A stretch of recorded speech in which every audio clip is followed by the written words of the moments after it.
ढाबे वाली, जल्दी से 10 लोगों के लिए खाना पैक करवा दे, गोली भाई ने मंगवाया है। लज्जो पंजाबी कुड़ी है, ऐसे वैसे से नहीं डरती। जाकर बोल दे गोली भाई को कि लज्जो के ढाबे से फ्री में खाना नहीं मिलेगा।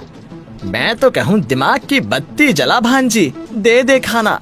गोली भाई इस शहर का सबसे बड़ा गुंडा है। आप चुप करो मामा, लज्जो गुंडों से नहीं डरती। लज्जो ने कुछ साल पहले ही यहाँ ढाबा खोला था और आज उसका ढाबा अच्छा चल रहा था। लज्जो अपने मामा और छोटी बहन रज्जो के साथ रहती थी। वो एक निडर लड़की थी, मगर गोली भाई शहर का वह नामचीन गुंडा था जिसके सामने बड़े बड़े लोग मुंडी झुका लेते थे। इसीलिए वह लज्जो से मिलने खुद आता है। तेरी इतनी हिम्मत कि तूने मेरे आदमियों को खाना देने से मना किया। लज्जो पंजाबी कुड़ी है, तुम्हारे जैसे गुंडों को मुफ्त में खाना नहीं खिलाएगी। ठीक है, तो परिणाम भुगतने के लिए तैयार रहना। ये कहकर गोली भाई अपने आदमियों को लेकर वहाँ से चला जाता है और तभी लज्जो की छोटी बहन रज्जो आकर कहती है, दीदी दीदी ये बदमाश कौन था? कोई भी हो, तुझे इससे डरने की जरूरत नहीं है, इसे मैं खुद देख लूंगी। हाँ, मैं तो कहूँ दिमाग की बत्ती जला भांजी, इन बदमाशों से दुश्मनी मोल मत ले। कुछ दिन बाद एक दूसरे ढाबे का मालिक मंगल गोली भाई के पास जाकर उससे कहता है, गोली भाई, मैं तुम्हारे आदमियों को रोज मुफ्त में खाना खिलाऊंगा, बस तुम एक बार मेरी आंखों के सामने उस लज्जो के ढाबे की चिता जला दो। सच बोलता है मंगल? झूठ बोलूं तो गोली मार देना गोली भाई। गोली भाई को लज्जो से पहले से दुश्मनी थी, इसीलिए वह मंगल की बात तुरंत मान जाता है और फिर एक रात अपने बदमाशों के साथ लज्जो के ढाबे पर कहर ढाने के लिए पहुंच जाता है। बोलो लज्जो, पंजाबी कुड़ी, अब कौन बचाएगा तुझे हमसे? रब से डरो गोली, मेरे ढाबे को ना जलाओ। अंदर मेरी लाडो मेरी रज्जो सोई है, ढाबे के साथ साथ वो भी जल जाएगी।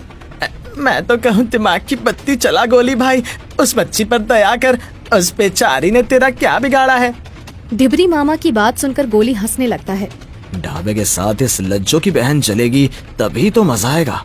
ये फूट फूट कर रोती रहेगी और इसे हमारी ताकत का एहसास होता रहेगा। ऐसा मत कर जालिम, तेरा ये पाप रब कभी माफ नहीं करेगा।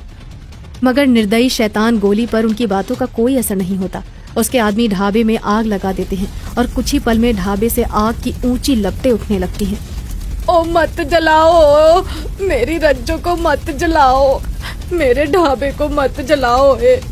ओ रब नु खैर कर, मेरे ढाबे को मत जलाओ।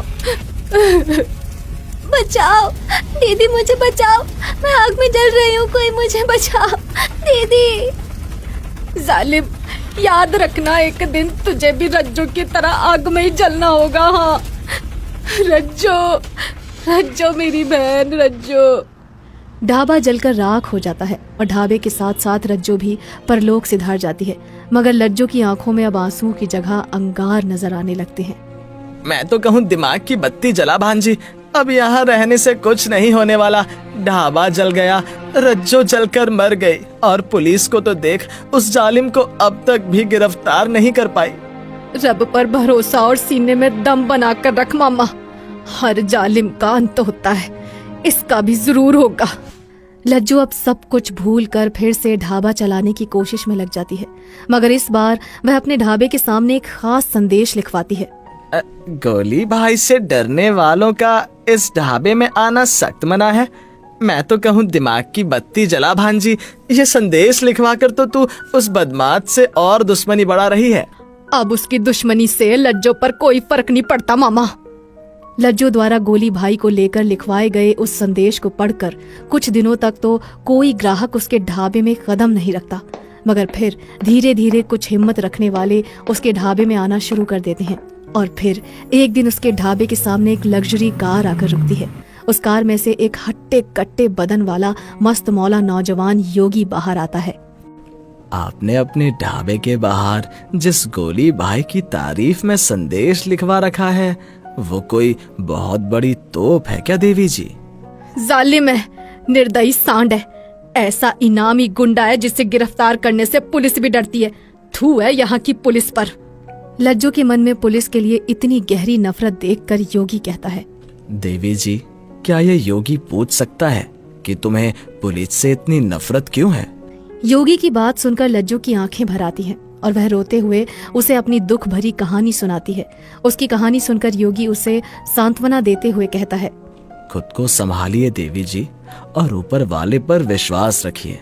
बहुत जल्द इन बदमाशों पर बुलडोजर चलने वाला है। जिस दिन ऐसा होगा उस दिन रब दी सौ, ये पंजाबी कुड़ी खुशी के मारे भांगड़ा करने लगेगी योगी जी। इस तरह की बातें होने के बाद योगी महाराज लज्जो के ढाबे पर भोजन करके चले जाते हैं और फिर अक्सर उसके पास खाना खाने के लिए आने लगते हैं। एक दिन योगी उसके ढाबे में खाना खा रहा होता है कि तभी गोली के गुंडे आकर लज्जो को धमकाने लगते हैं। इतना सब कुछ होने पर भी क्यों नहीं मान रही है तू? गोली भाई का ऑर्डर मान, ढाबा बंद कर दे, वरना तू भी रज्जो के पास जाएगी, समझी? इससे पहले कि लज्जो कुछ बोलती उसकी नजर योगी पर पड़ जाती है और वे उसे देखते ही वहाँ से चुपचाप खिसक जाते हैं। यह देखकर लज्जो हैरान रह जाती है। आप में कुछ तो खास है योगी जी, गोली के गुंडे आपको देखते ही फौरन 9-2-11 हो गए। हाँ जरूर, हमारी हट्टी कट्टी बॉडी को देखकर डर गए होंगे। योगी महाराज यह कहकर बात को टाल देता है और फिर कुछ दिन बाद ही शहर में गोली के गुंडों का एनकाउंटर होना शुरू हो जाता है। मैं तो कहूँ दिमाग की बत्ती जला भांजी, और सोच जरूर कोई दमदार पुलिस अफसर आ गया है शहर में, तभी तो बदमाशों का सफाया होना शुरू हो गया है। सच मामा? बिल्कुल सच बेटा।